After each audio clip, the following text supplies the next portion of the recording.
Hello ljudi, danas je stigao novi paket. Ok, da ne duljim, idemo ga otvoriti. Jej. Ok, ne znam kako ću jednom rukom ga otvoriti. Pa ne ide tako loše. Ok.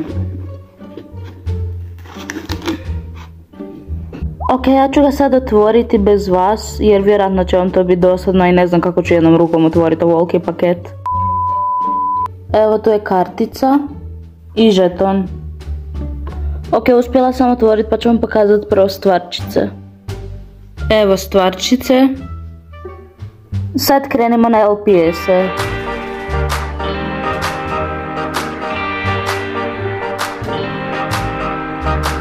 Stumbling, fight the spin, and if you don't, you're falling on your face again. You tumble down, roll around, and you know that everything is moving now. So lately I can decide on the high, oh, and when I do, I'm sure I'll end up moving to a suit and tie, celebrate, laugh or cry. What's I gotta do when nothing's standing still for you? Ok, to je bilo to današnjeg videa, vidimo se, bok.